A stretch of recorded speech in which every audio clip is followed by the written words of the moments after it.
Hey guys, Chuck Murray here. In honor of the Olympics, we're going to be doing a javelin episode, but those are kind of hard to find ones. So we made a javelin sort of spear thing, which you can see Charles holding right now. We are going to show you how to make that. And before we test it out on the heads on the actual episode, we're also going to be doing some of the old tests that you guys are used to watching. But first, let's see how we made it.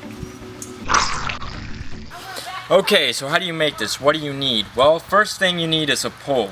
Now, in an old episode, our gardening episode, our hoe broke. So this is actually the pole from the hoe spray painted.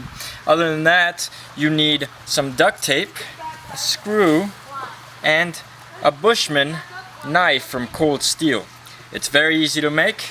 I'll let Charles teach you that. Basically, we took this blade and whittled down the end of this pole to where it would fit inside of this blade, like so. And we take just a screw and put it into this little hole right here and screw it in to secure it. And then you take duct tape and wrap it around the outside just to make sure it stays. And that's pretty much all we did. So now we're gonna put it back together again and we'll put it to the test. Okay, first up we got the bottle test. Now remember, the important thing is how smooth the cut is, not necessarily how many bottles you get through. Are you ready, Charles? Yes. All right, just go. Go.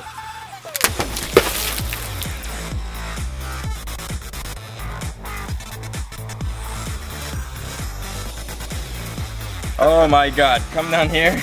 And the cut is not only super smooth, but Charles said he was, go ahead, Tom. I was expecting some resistance, but there was absolutely none whatsoever, hence the overswing.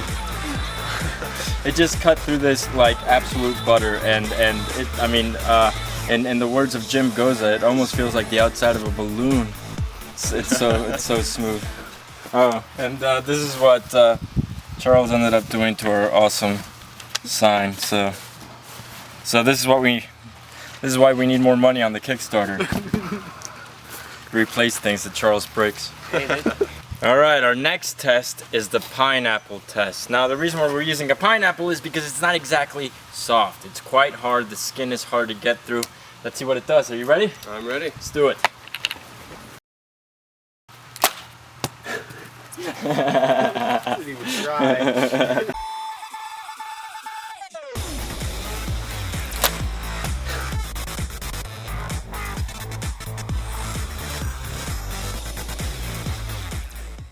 Holy moly. Well, as you can see, again, incredibly smooth cut. And how hard was it to strike like that? Not at all, really. I barely swiped it just like you would an axe, like a little tomahawk or something. Any resistance? None really. None whatsoever. Excellent. Well, the last thing we're going to test is to throw it, obviously, because you got to be able to throw it. So let's try that.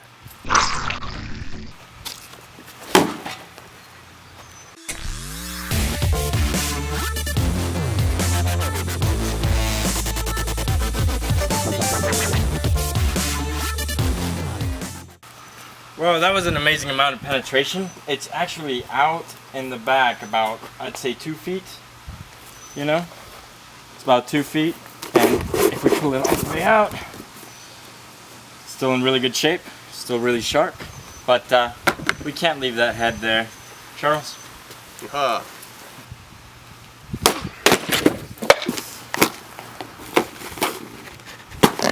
Alright, well, even for a small blade, it has a lot of piercing power and slashing power. It's pretty amazing, but I wonder, what will it do to one of our heads? Well, exclusively on Machinima Sports, you can find out by clicking on the link below. With Zombie Go Boom, I'm Chuck Murray. Charles Fultz. We'll see you next time.